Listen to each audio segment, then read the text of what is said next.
Mes chers frères et sœurs en Christ, une fois de plus, bienvenue dans les Minutes Bibliques. Aujourd'hui, nous sommes le mercredi 14 septembre 2022 et les textes que nous allons vous proposer sont tirés de Chroniques 2, chapitre 10, versets 1 à 16 et tirés du texte Psaume 64. Le tout agrémenté du cantique « Les anges dans nos campagnes ». Cantique. Chroniques chapitre 10, versets 1 à 19. Roboam se rendit à Sichem, car tout Israël était venu à Sichem pour le faire roi. Lorsque Jéroboam, fils de Nébat, eut des nouvelles, il était en Égypte, où il s'était enfoui loin du roi Salomon, et il revint d'Égypte. On l'envoya appeler. Alors Jéroboam et tout Israël vinrent vers Roboam et lui parlaient ainsi. Ton père a rendu notre joug dur. Maintenant allège cette rude servitude et le joug pesant que nous a imposé ton père, et nous te servirons. Il leur dit, revenez vers moi dans 3 jours. Et le peuple s'en alla. Le roi Roboam consulta des vieillards qui avaient été auprès de Salomon, son père, pendant sa vie, et il dit, que conseillez-vous de répondre à ce peuple? Et voici ce qu'ils lui dirent. Si tu es bon envers ce peuple, si tu les reçois favorablement, et si tu leur parles avec bienveillance, ils seront pour toujours tes serviteurs. Mais Roboam laissa le conseil que lui donna les vieillards, et il consulta les jeunes gens qui avaient grandi avec lui et qui l'entouraient. Il leur dit, que conseillez-vous de répondre à ce peuple qui me tient ce langage? Allège le joug que nous a imposé ton père. Et voici ce que lui dirent les jeunes gens qui avaient grandi avec lui. Tu parleras ainsi à ce peuple qui t'a tenu ce langage. Ton père a rendu notre joug pesant, et toi, allège-le nous. Tu leur parleras ainsi. Mon petit doigt est plus gros que les reins de mon père. Maintenant, mon père vous a chargé d'un joug pesant, et moi je vous le rendrai plus pesant. Mon père vous a châtié avec des fouets, et moi je vous châtierai avec des scorpions. Jéroboam et tout le peuple vinrent à Roboam le 3e jour, suivant ce qu'avait dit le roi. Revenez vers moi dans 3 jours. Le roi leur répondit durement. Le roi Roboam laissa le conseil des vieillards. Il leur parla ainsi d'après le conseil des jeunes gens. Mon père a rendu votre joug pesant, et moi je le rendrai plus pesant. Mon père vous a châtié avec tous des fouets, et moi je vous châtierai avec des scorpions. Ainsi le roi n'écouta point le peuple, car cela fut dirigé par Dieu, en vue de l'accomplissement de la parole que l'Éternel avait dite par Achija de Silo à Jéroboam, fils de Nébat. Lorsque tout Israël vit que le roi ne l'écoutait pas, le peuple répondit au roi, quelle part avons-nous avec David? Nous n'avons point d'héritage avec le fils d'Isaïe. À tes tentes, Israël. Maintenant, pourvois à ta maison, David, et tout Israël s'en alla dans ses tentes. Les enfants d'Israël qui habitaient les villes de Juda furent les seuls sur qui régna Roboam. Alors le roi Roboam envoya Hadoram, qui était préposé aux impôts. Mais Hadoram fut lapidé par les enfants d'Israël et il mourut. Et le roi Roboam se hâta de monter sur un char pour s'enfuir à Jérusalem. C'est ainsi qu'Israël s'est détaché de la maison de David jusqu'à ce jour. Amen. Deuxième lecture, lecture tirée du psaume 64, au chef des chantres, psaume de David. Ô Dieu, écoute ma voix quand je gémis. Protège ma vie contre l'ennemi que je crains. Garantis-moi des complots des méchants, de la troupe bruyante des hommes iniques. Ils aiguisent leur langage comme un glaive, ils lancent comme des traits leurs paroles amères, pour tirer en cachette sur l'innocent. Ils tirent sur lui à l'improviste et n'ont aucune crainte. Ils se fortifient dans leur méchanceté, ils se concertent pour tendre des pièges. Ils disent, qui les verra? Il médite des crimes. Nous voici prêts, le plan est conçu. La pensée intime, le cœur de chacun est un abîme. Dieu lance contre eux ses traits. Soudain les voilà frappés. Leur langue a causé leur chute. Tous ceux qui les voient secouent la tête. Tous les hommes sont assis de crainte et publient ce que Dieu fait et prennent garde à son œuvre. Le juste se réjouit en l'Éternel et cherche en lui son refuge. Tous ceux qui ont le cœur droit se glorifient. Amen. Bien-aimés, chers auditeurs des minutes bibliques, bonjour et bienvenue à la dévotion matinale du mercredi 14 pour vous servir le pasteur Henri Jolmendi de l'église évangélique du Cameroun. Le texte de ce jour, après lecture, nous place devant la situation du jeune roi Roboam, fils de Salomon. Notons que Salomon laisse à son fils un trône à problème. Problème sur le plan social et problème sur le plan de la relation avec Dieu, sur le plan spirituel. D'abord sur le plan social. Le peuple était astreint à de lourds impôts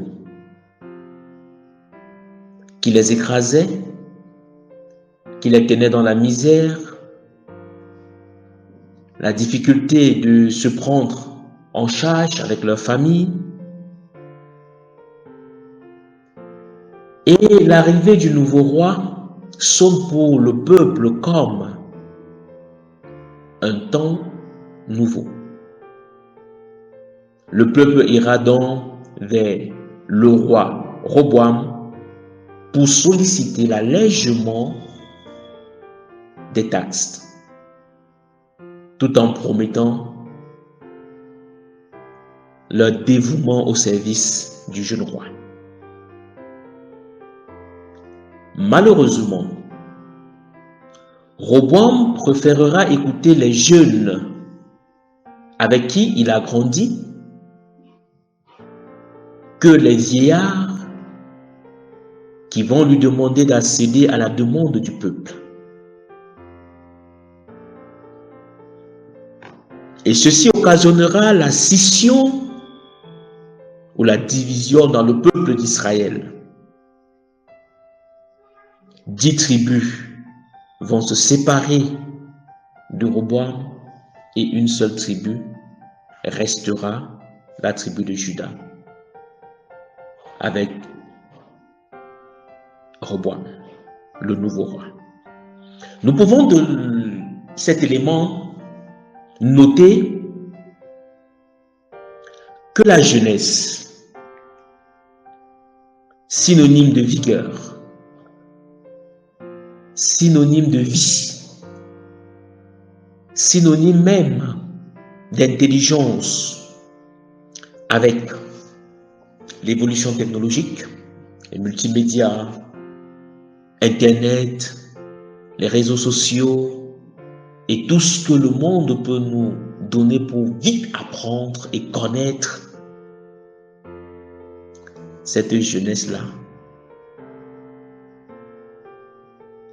ne garantit pas la sagesse, car la sagesse acquiert donc non seulement la connaissance de Dieu, mais aussi dans l'expérience. Roboam, fera donc fi des propositions des vieillards et va préférer la proposition des jeunes. Tant de jeunes chrétiens, leaders, chefs de famille, entrepreneurs, tombent dans des bourbiers simplement parce qu'ils ne veulent pas écouter leurs dévanciers, parce qu'ils ne veulent pas tenir compte des expériences des autres, comme s'ils voulaient inventer le monde. Chers chrétiens, nous avons besoin de l'appui et de l'expérience de ceux qui sont avancés en âge pour pouvoir nous construire. Et un adage pouvait si bien dire, si vieillesse pouvait, et si jeunesse savait.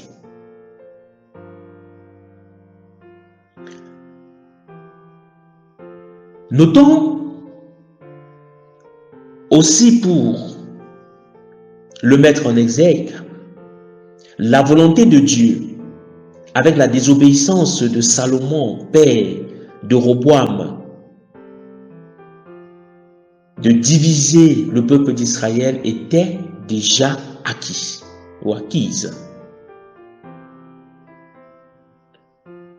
C'est ainsi que Roboam, par sa maladresse, ne fait qu'accomplir la volonté de Dieu. Sur le plan spirituel, le jeune roi a hérité de son père Salomon un royaume séparé de Dieu.